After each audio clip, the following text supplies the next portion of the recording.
चंद्रयान 3 का विक्रम लैंडर जब से चांद की सतह पर लैंडिंग किया है, तब से लेकर अब तक चांद की दुनिया के भयानक खुलासे कर रहा है।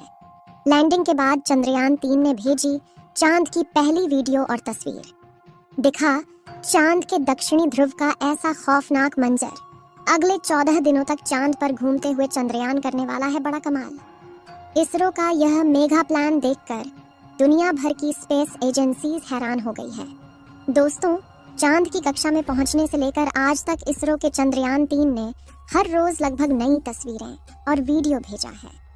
और क्या आप जानते हैं कि रूस का लूना 25 जिस दिन क्रैश कर गया, उस दिन भी लूना के स्थित की दुर्लभ तस्वीरें साझा की थीं, जिसमें चंद्रमा का वह फॉरसाइट दिख रहा था जिससे धरती पर बैठकर किसी भी टेलीस्कोप से नहीं देखा जा सकता।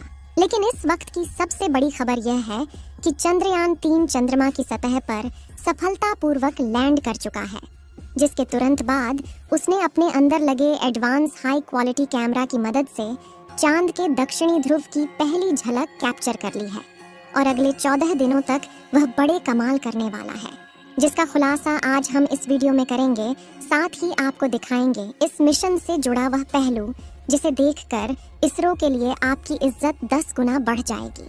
तो देखिए इस वीडियो को अंत तक। दोस्तों, 14 जुलाई को पृथ्वी से चांद के लिए रवाना हुआ चंद्रयान 3 ने इतिहास रच दिया है, जब उसने 23 अगस्त की शाम चांद के साउथ पोल पर लैंडिंग किया, जहां आज तक दुनिया का कोई देश नहीं पहुंच पाया। चंद्रमा आज भी अपने अंदर अनेक ऐसे रहस्य समेटे हुए हैं, इसलिए दुनिया भर के वैज्ञानिक इसमें काफी रुचि दिखाते हैं।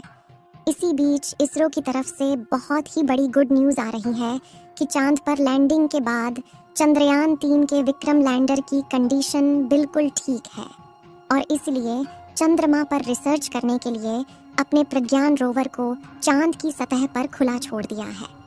और ये रोबोट अगले 14 दिनों तक चांद के बहुत बड़े खुलासे करने वाला है।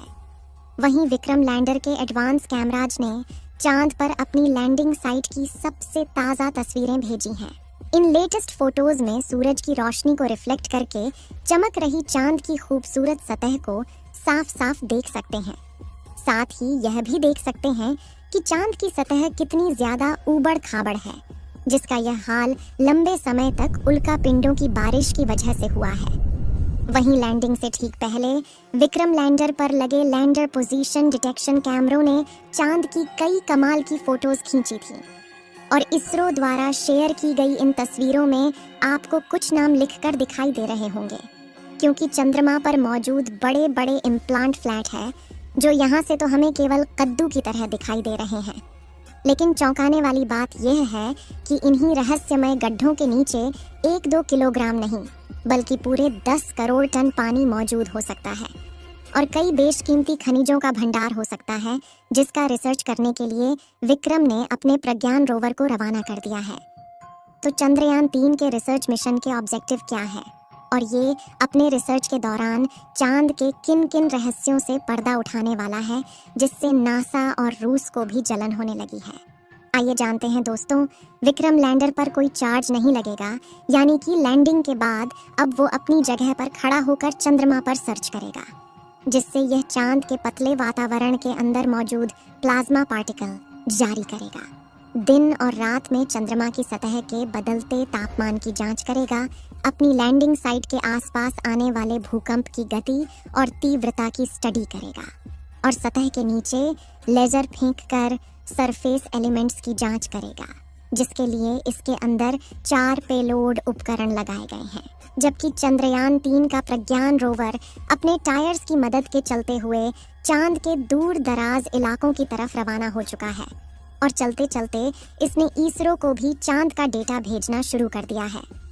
आपको बता दें कि प्रज्ञान रोवर में लेजर इंडक्टेड ब्रेकडाउन स्पेक्ट्रोमीटर और अल्फा पार्टिकल एक्सरे स्पेक्ट्रोमीटर जैसे 2 पेलोड उपकरण लगाए गए हैं, जो कि लेजर की मदद से चांद की सतह के अंदर तक जाएंगे और सतह के नीचे मौजूद पानी का पता लगाएंगे।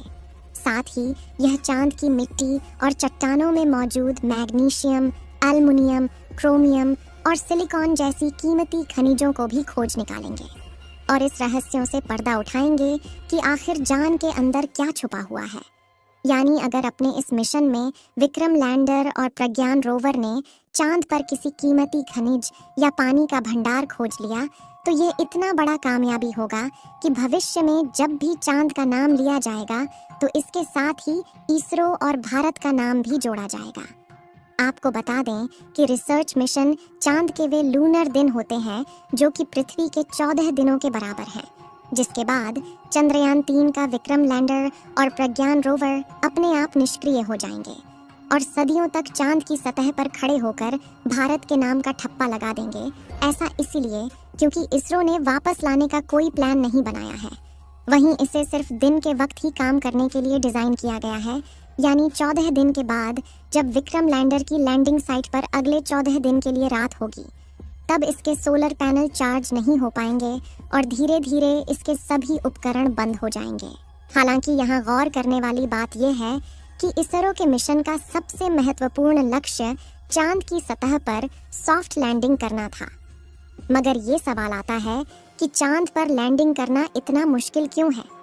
क्यों 23 अगस्त का दिन इसरो के इतिहास का सबसे ऐतिहासिक दिन बन चुका है और क्यों इसरो की इस उपलब्धि से ब्रिटेन, चीन और रूस जलकर राख हो चुके हैं? दरअसल दोस्तों, चांद के दक्षिणी ध्रुव पर उतरना आसमान से तारे तोड़ने के समान है, क्योंकि चंद्रमा के दक्षिणी ध्रुव पर सूरज की रोशनी उतनी नहीं पहुंच पाती जितनी चांद के दूसरे हिस्सों पर पहुंचती है। इसी वजह से चांद के दक्षिणी ध्रुव पर चारों तरफ घनघोर अंधेरा रहता है। वहीं पृथ्वी से चंद्रमा के इस क्षेत्र की दूरी ज्यादा होने की वजह से लैंडिंग के दौरान कमांड सेंटर का लैंडर से संपर्क टूटने का खतरा बना रहता है। साथ ही चांद पर ऐसा कोई मजबूत वायुमंडल भी नहीं है जो लैंडिंग के दौरान घर्षण पैदा करके लैंडर की रफ्तार को कम कर सके। इसी वजह से चंद्रमा के इस हिस्से में लैंडिंग करना काफी चुनौतीपूर्ण रहता है। ऐसे में किसी भी स्पेसक्राफ्ट को चांद पर लैंड करवाने का एक ही तरीका मुमकिन है, जिसे चंद्रयान 3 के विक्रम लैंडर ने ही अपनाया था। इस तरीके में लैंडर को चांद की सबसे छोटी ऑर्बिट में अपनी न्यूनतम ऊंचाई वाले बिंदु तक ले जाया जाता है, जो कि 20 से 30 किलोमीटर के बीच होता है, जिसके बाद लैंडर अपनी कक्षा छोड़कर चांद की सतह पर उतरने के लिए रवाना होता है और नीचे पहुंचने के दौरान अपने थ्रस्टर्स का इस्तेमाल करना शुरू कर देता है, जो विपरीत दिशा में फोर्स लगाकर इंजन ब्रेकिंग का सहारा लेते हुए स्पेसक्राफ्ट की रफ्तार कम करते हैं। रफ्तार को कम करने के बाद लैंडर के सामने जो अगली चुनौती आती है वह होती है चांद की धूल। इसी बात से आप यह अंदाजा लगा सकते हैं कि आखिर चंद्रमा पर लैंडिंग करना कितना मुश्किल है और इसरो के चंद्रयान 3 ने कितना बड़ा कमाल कर दिखाया है। और इस मिशन से इसरो ने वो कर दिखाया जो नासा और रूस जैसे बड़े देश भी नहीं कर पाए हैं। जबकि रूस तो चंद्रयान 3 से आगे निकलने की हड़बड़ी में एक हफ्ते पहले ही अपने लूना 25 मिशन में बुरी तरह से फेल हो चुका है। यानी भारत ने अमेरिका और रूस जैसे बड़े देशों को भी पछाड़ दिया है और पाकिस्तान तो अगले 100 सालों में भी स्पेस रिसर्च की फील्ड में भारत के आसपास तक नहीं पहुंच पाएगा। दोस्तों, आपको क्या लगता है, चंद्रयान 3 चांद पर पानी की तलाश कर पाएगा या नहीं? अपनी राय कमेंट में जरूर बताएं। इस वीडियो को एक लाइक जरूर करें और अपने मित्रों तक इस वीडियो को शेयर करें ताकि उन्हें भी जानकारी मिल सके। और भी नॉलेजेबल वीडियो के लिए अपने भरोसेमंद चैनल को सब्सक्राइब जरूर करें और बेल आइकन को ऑल पर सिलेक्ट करना बिल्कुल न भूलें। मिलते हैं किसी और नॉलेजेबल वीडियो के साथ। वीडियो को अंत तक देखने के लिए धन्यवाद।